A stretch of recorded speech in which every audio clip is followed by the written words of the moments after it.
Assalamualaikum warahmatullahi wabarakatuh. Jumpa lagi dengan saya Suratini si Channel. Setelah lama kita tidak jumpa karena kesibukan saya sedang BIMTEK bersama teman-teman fasilitator atau pelatih ahli sekolah penggerak angkatan 2 selama hampir 12 hari ya, 40 JP, saya tidak bisa menemui panjenengan dan sekarang saya bisa jumpa lagi dengan panjenengan. Kali ini ada yang terbaru, yuk menyusun KUSP di Kurmer. Nah, nanti yang akan saya bahas adalah analisis karakteristik, bagaimana menyusun visi, misi, kemudian tujuan pendidikan, dan yang terakhir pengorganisasian pembelajaran. Karena selama ini kita belum, saya belum sharing kepada panjenengan semua bagaimana menyusun visi misi dan tujuan pendidikan yang baik. Karena ini penting sekali buat kita sehingga nanti KUSP yang kita hasilkan benar-benar KUSP yang bisa bermanfaat, berguna tidak hanya bagi satuan pendidikan tapi juga bagi pemakai jasa yaitu orang tua, wali murid, dan siswa itu sendiri. Bagaimana langkah-langkah ketika kita mau menyusun KUSP dalam hal ini kurikulum merdeka atau kurikulum sekolah penggerak? Yang pertama adalah kurikulum operasional satuan pendidikan itu apa? Yaitu seluruh rencana proses belajar yang diselenggarakan di satuan pendidikan. Di sini ada pedoman ini termasuk pedoman penyelenggaraan pembelajaran ya. Nah, mengapa KUSP itu berbeda antar sekolah? Jadi antara TK yang satu dengan TK yang lain, yaitu supaya satu, bermakna. Kedua, KUSP dikembangkan sesuai di konteks. Jadi, kalau kita mau salin tempel tentunya tidak bisa karena apa? Masing-masing sekolah itu punya kekhasan sendiri, baik itu lingkungan sekolah, gurunya, siswanya, ataupun tendik dan orang tua wali muridnya. Kemudian yang ketiga, KUSP dikembangkan sesuai dengan kebutuhan peserta didik. Jadi itu ya, makanya itu yang membedakan antara satuan pendidikan yang satu dengan yang lainnya. Yuk kita membuat sendiri saja yuk, buat untuk TK kita sendiri, satuan pendidikan kita sendiri. Baik, pertama yang harus dilakukan, kita harus tahu dulu ya, acuan dalam menyusun visi, misi, dan tujuan pendidikan. Komponen KUSP-nya sih terdiri dari karakteristik, yaitu di sini kita akan membahas keunikan sekolah. Lingkungan sekolah itu yang bagaimana? Daerah perkotaan, daerah perdesaan, pesisir, pantai atau pinggiran atau perkebunan, ini kita bahas tuntas. Kemudian siswa yang bersekolah kita itu yang bagaimana? Mulai dari tidak bermaksud sara ya, ini karena nanti hubungannya dengan layanan.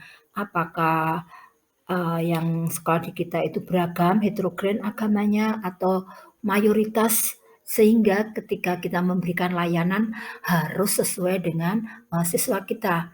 Kemudian dari kalangan ekonomi yang menengah ke atas, menengah ke bawah, atau ke atas semua, atau menengah saja, ini juga dijelaskan karena ini berhubungan dengan kita akan menyusun visi nanti. Terus gurunya kira-kira sudah S1 apakah dari donatur, apakah cuma BOP, ataukah mungkin ada tambahan-tambahan dari orang tua wali murid, ini juga kita bahas di karakteristik satuan pendidikan. Jadi kita terbuka di sini. Kemudian visi. Nah, kalau kita sudah mengetahui karakteristik sekolah, kita akan membuat visi. Visi harus melibatkan tidak hanya kepala sekolah yang membuat, tapi melibatkan guru, komponen-komponen yang berkepentingan, contohnya orang tua wali murid. Mungkin nggak bisa dilibatkan semua, kita pakai komite, terus guru, tendiknya, kemudian ada pengawas dan penilai, atau mungkin pemuka agama atau tokoh masyarakat yang ada di lingkungan sekolah kita. Ini kita libatkan. Melalui apa Bunda? Bisa melalui angket, Bisa melalui kuesioner atau mungkin kita ajak rapat karena, TK itu kan skopnya tidak besar seperti SMK, SMA, SMP seperti itu ya. Jadi kita bisalah mengumpulkan komite sekolah, kita buat tim pengembang kurikulum, terus lalu kita hadirkan, pengawas penilai sebagai narasumber mungkin ya. Di sini kita, apa itu, diskusi tentang harapan dan cita-cita satuan pendidikan.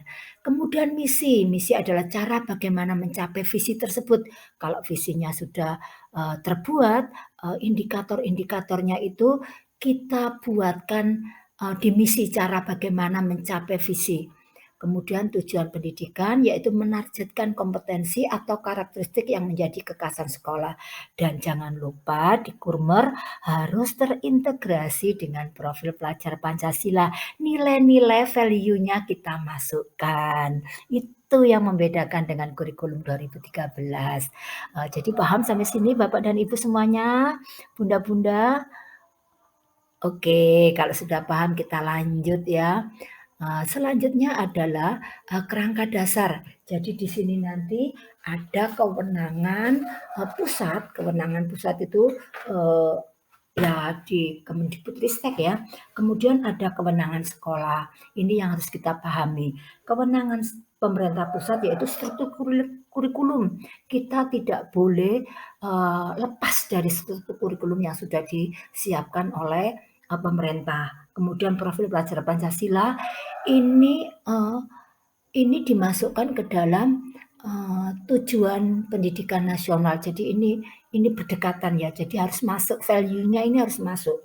Kemudian capaian pembelajaran, ini juga tidak boleh dirubah ya redaksinya, karena sudah paten itu, eee, pemberi given given ya, pemberi dari Kemendikbudristek untuk sekolah-sekolah, eee, yang bernaungan di bawah Kemendikbudristek.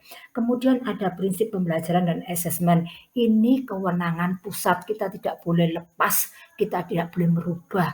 Kemudian kalau kewenangan sekolah yaitu visi, misi, dan tujuan itu kewenangan sekolah dalam membuat, kemudian profil pelajar Pancasila dan di sekolah, maksudnya apa? Dari profil Pancasila yang sudah disiapkan oleh Kemendikbudristek, yang diambil sama sekolah yang sesuai dengan kegiatan yang terintegrasi di intrakurikuler sekolah itu apa? Ini kewenangan dari sekolah. Kemudian kebijakan lokal terkait kurikulum, mungkin ada eskul, ada muatan lokal, ini wewenang dari sekolah ya yang menentukan. Kemudian proses pembelajaran dan asesmen, dan pengembangan KUSP, kemudian pengembangan perangkat ajar, ini kewenangan sekolah.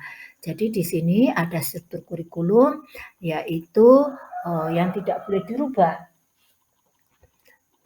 Kemudian, analisis karakteristik satuan pendidik ya, ketika kita, mau membuat KOSP sekarang kita mulai dari pertama, kita analisis karakteristik satuan pendidik dulu.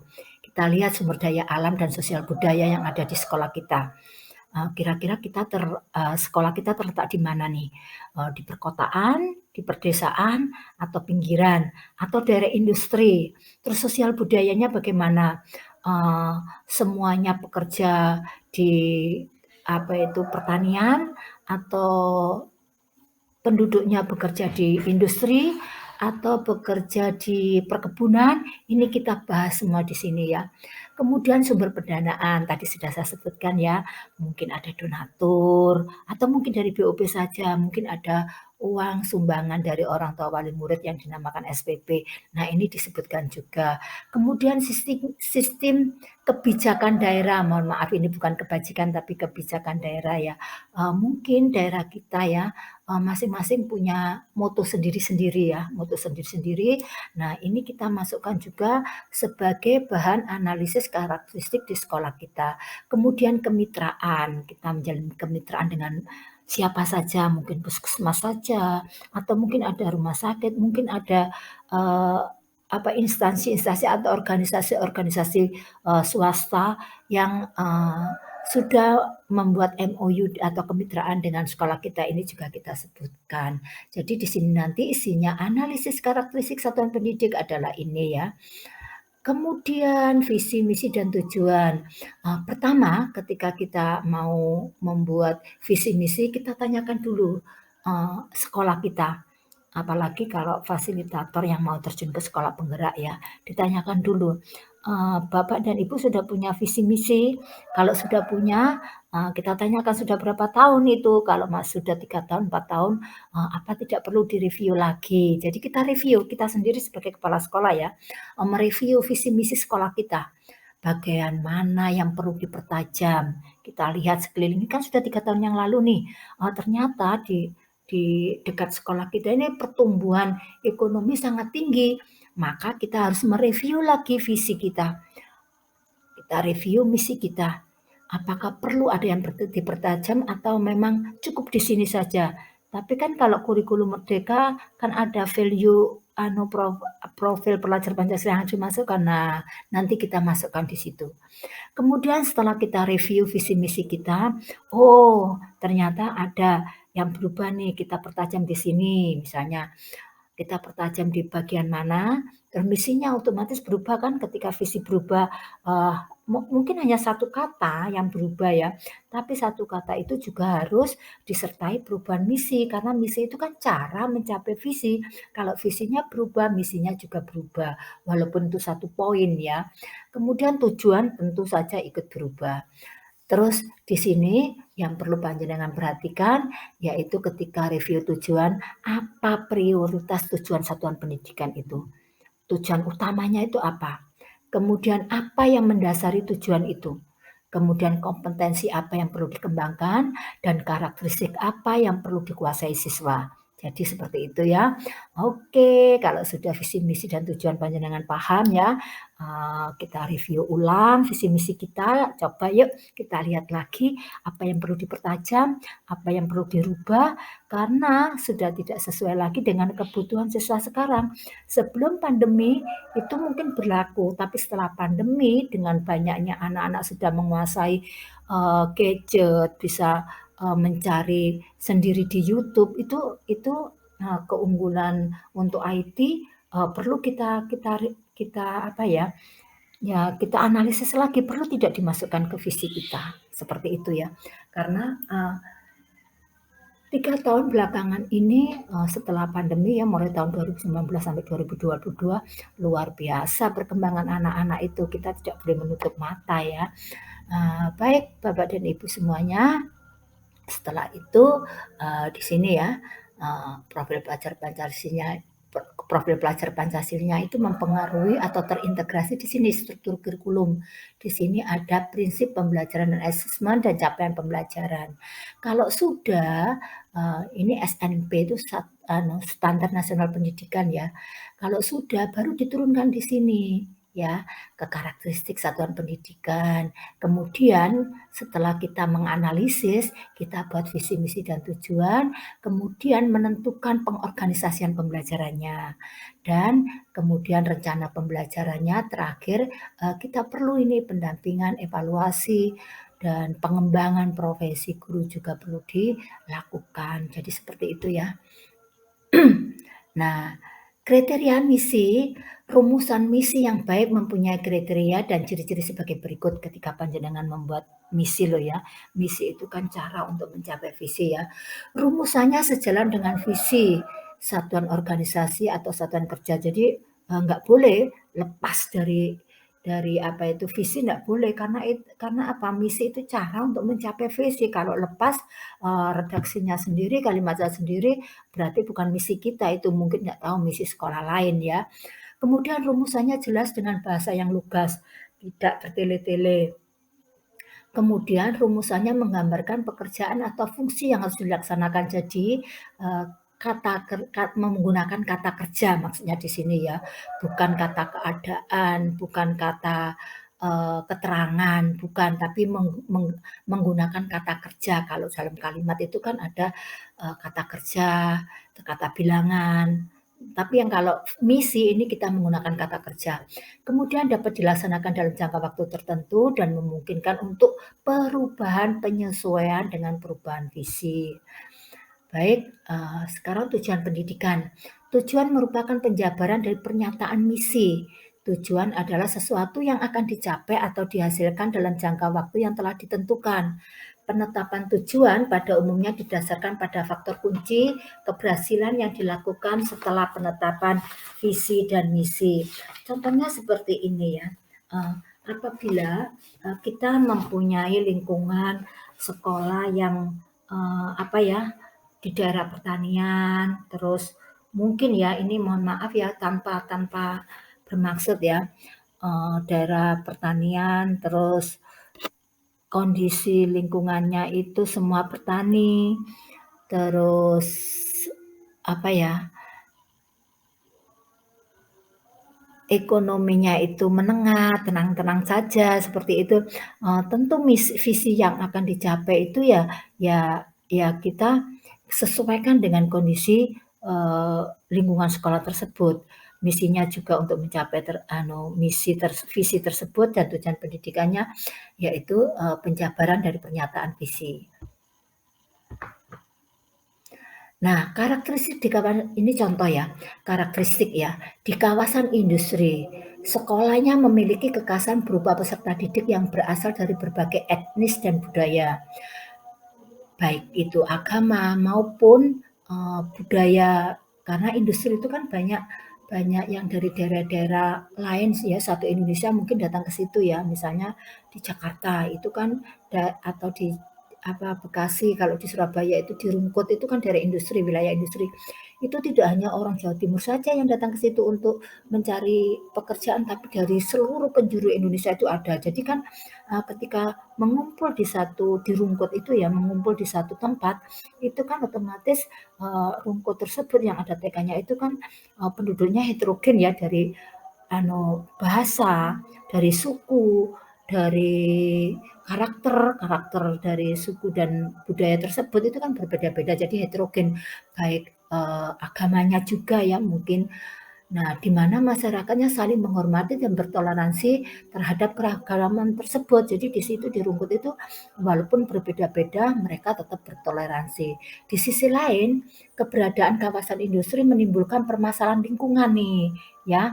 Walaupun kan di daerah industri itu kan banyak polusi yang dihasilkan ya, baik polusi air, polusi udara, polusi tanah itu mesti ada itu. Kemudian ini eksploitasi terhadap air tanah serta alih fungsi latihan menjadi kafling industri dan pergudangan. Kemudian analisis konteks sebagai dasar pengembangan kurikulum yang berfokus pada satu, keberagaman agama, etnis, dan budaya yang dituangkan dalam muatan pembelajaran keagamaan, pembentukan karakter, pengembangan diri dan seni, budaya, serta kecakapan hidup. Setelah dianalisis konteks sesuai dengan karakteristik tersebut, akhirnya dikembangkan kurikulum. Satu, tentang keberagaman agama, etnis, dan budaya yang dituangkan dalam muatan pelajaran keagamaan, pembentukan karakter, pengembangan diri dalam seni, budaya, serta kecakapan hidup. Supaya apa? Tetap terjalin toleransinya. Kemudian potensi lingkungan sebagai keunggulan lokal dan global. Dari industri ini kan ketika apa itu di lingkungan kita ada pabrik besar, otomatis karena dia berdampak kepada lingkungan, bisa kita gunakan sebagai donatur. Jadi kita kita gunakan itu sebagai keunggulan kita. Terus kemungkinan anak-anak bisa belajar dari keberagaman itu juga keunggulan lokal dan global ya. Jadi di sini sekolah harus bisa memanfaatkan seperti tersebut. Nah, akhirnya dari karakteristik tersebut, ini contoh loh ya, bisa diambil visi seperti ini, membentuk anak yang ceria, toleran, peduli lingkungan, cinta tanah air, dan berwawasan global. Kenapa membentuk anak yang ceria? Karena apa? Karena begini, biasanya kalau uh, apa itu perumahan yang padat penduduk dengan banyak banyak heterogen itu membuat anak-anak itu uh, lebih serius gitu, karena apa? Dia seringkali berkomunikasi dengan orang-orang besar, orang-orang yang bekerja di pabrik seperti tersebut. Misalnya kos di rumahnya dia atau di tetangga dia. Jadi komunikasi dengan anak-anak sebaya itu hanya ketika sekolah saja, hanya berapa jam itu, 3 jam, 3,5.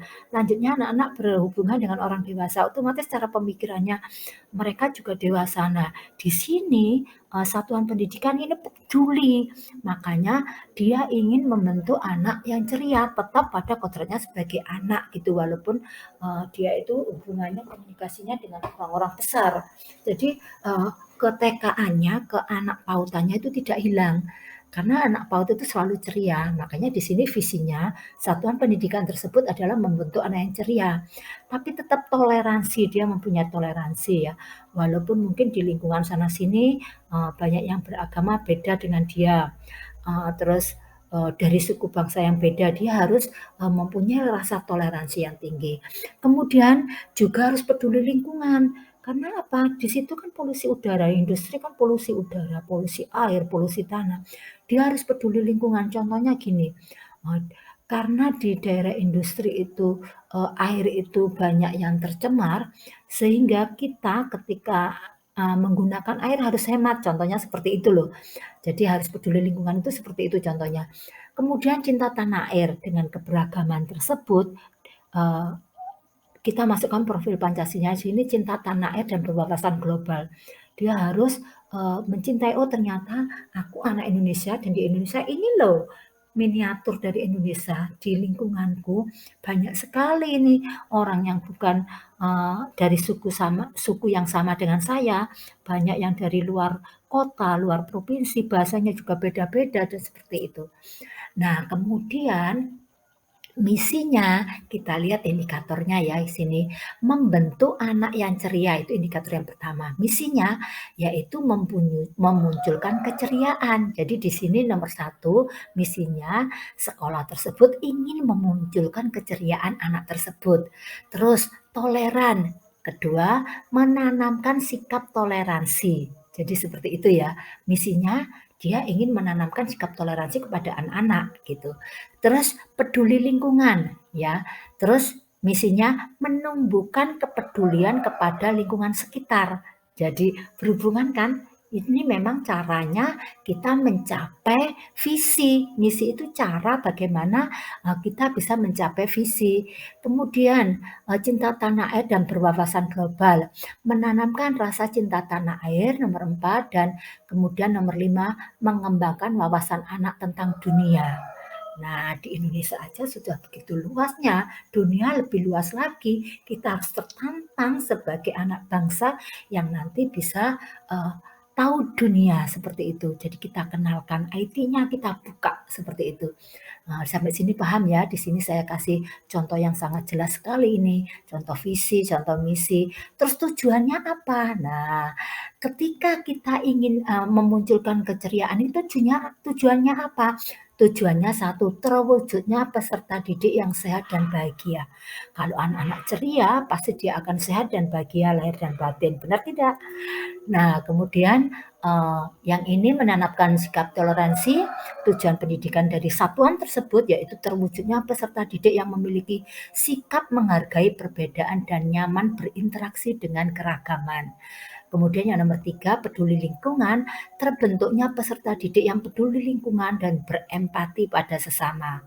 Yang nomor 4, terwujudnya peserta didik yang bangga menjadi anak Indonesia, ya, cinta tanah air. Dan terakhir yang berwawasan global, terbentuknya peserta didik yang memiliki wawasan luas. Nah, bagaimana? Sudah punya bayangan? Ketika kita mau membuat visi, misi, dan tujuan, kita harus analisis karakteristik dulu supaya visi, misi, dan tujuan sekolah kita itu sesuai dengan kebutuhan siswa. Nah, sekarang kalau kita sudah membuat visi, misi, dan tujuan pendidikan, sekarang kita akan membuat tujuan pembelajaran yang akan kita pakai dalam kegiatan pembelajaran satu tahun kemudian. Jadi nanti ini kita masukkan di pengorganisasian pembelajaran. Tapi di sini saya kaitkan dengan sini supaya berhubungan ya. Kalau tadi kita sudah paham ya di apa itu kurikulum merdeka itu kan ada 3 CP, sudah tidak pakai bidang pengembangan ya. 3CP yaitu, nilai agama budi pekerti, terus jati diri, dan satunya dasar-dasar literasi dan STEM. Nah, ketika kita sudah tahu tujuan pendidikannya seperti ini ya, terwujudnya peserta didik yang sehat dan bahagia, terwujudnya peserta didik yang memiliki sikap menghargai perbedaan dan nyaman berinteraksi dengan keragaman. Tujuan pembelajaran yang kita buat, yang kita bisa buat di nilai agama budi pekerti, ini CP-nya, yaitu mempraktekkan nilai dan kewajiban ajaran agamanya. Agamanya itu agama masing-masing dari siswa tersebut ya. Kemudian anak mengenal Tuhan melalui ciptaannya. Jadi bagaimana kegiatan ibadah, tempat ibadah, dan kitab suci anak-anak harus kenal. Karena itu tadi kan keberagaman ya. Keberagaman, toleransinya kita tanamkan. Jadi kita kenalkan ke anak-anak nanti kalau orang Islam, sholatnya di masjid, Kristen di gereja, Buddha di wihara, kalau Hindu di pura seperti ini. Kitab sucinya juga Al-Quran, Injil seperti ini kita kenalkan. Nah, kemudian memperingati hari besar agama, hari besar nasional, itu kita untuk menanamkan rasa cinta tanah air. Kemudian di jati diri, apa yang bisa kita eksplor, yaitu anak-anak memperingati hari besar nasional, banyak kan, HUT RI, terus misalnya hari pendidikan nasional dan sebagainya. Kemudian ketika kita membuat proyek penguatan profil Pancasila berbasis proyek, itu memang kita apa itu di diharapkan itu dengan mengkaitkan dengan hari-hari besar nasional, hari besar internasional, hari besar agama, atau hari besar yang ada di budaya kita, di lingkungan sekolah kita. Terus memiliki sikap positif dan berpartisipasi aktif dalam menjaga kebersihan, kesehatan, keselamatan diri. Karena dia itu sudah uh, polusi udaranya sudah begitu, polusinya baik udara, air, dan tanahnya sudah begitu parah. Di sini anak-anak juga kita ajarkan untuk memiliki sikap positif dan berpartisipasi aktif dalam menjaga kebersihan dan kesehatan, keselamatan diri. Kemudian menunjukkan perasaan bangga terhadap identitas keluarganya dan mandiri berkebinekaan global. Ini ada di jati diri, kita kembangkan dari CP jati diri. Sedangkan dasar-dasar literasi dan STEM apa? Yaitu anak mampu berkomunikasi dengan baik. Jadi walaupun dia orang Jawa, ketika ketemu dengan orang Batak, orang Madura, dan sebagainya, intinya satu, sopan santun. Sopan santun itu apa? Berkomunikasi dengan baik. Nah, kalau yang lebih tua kita panggil udah, kakak, abang, dan sebagainya. Seperti itu kita ajarkan. Kemudian menumbuhkan budaya literasi. Nah, ini jadi kita kalau di 2013 kan pakai Calitus Riling ya, tapi kalau di sini tidak menumbuhkan budaya literasi. Bagaimana bentuknya? Bentuknya nanti di tujuan kegiatan ketika kita mau membuat RPP. Kemudian melakukan observasi, eksplorasi, dan eksperimen. Misalnya, airnya ini kenapa kotor seperti ini. Anak-anak mengobservasi, mengeksplor, dan eksperimen bagaimana menghasilkan air bersih. Nanti bagaimana kegiatannya? Pakai berbasis proyek misalnya seperti itu.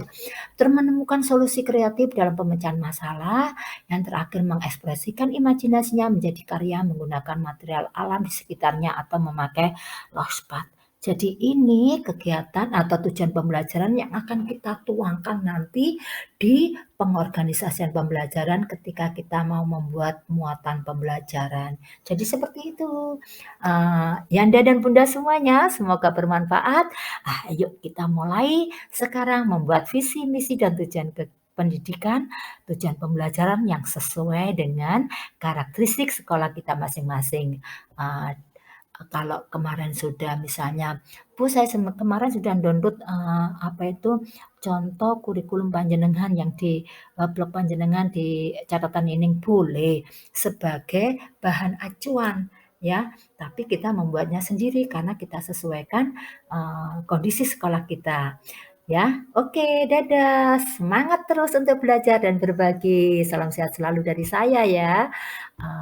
Semoga tayangan kali ini bermanfaat bagi panjenengan. Terima kasih dan jangan lupa kalau itu bermanfaat, share, like, dan komen.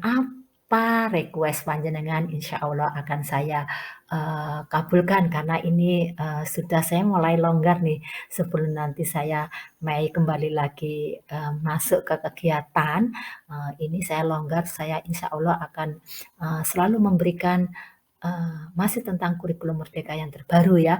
Oke, terima kasih. Sampai jumpa pada pertemuan berikutnya yang akan membahas tentang pengorganisasian pembelajaran. Karena ketika kita mau membuat KUSP, selain visi, misi, dan tujuan, kita akan ada pengorganisasi pembelajaran baru selesai KUSP kita. Jadi nanti di KUSP kedua, oke? Nah, salam sehat dari saya. Thank you. Dan akhir kata, wassalamualaikum warahmatullahi wabarakatuh.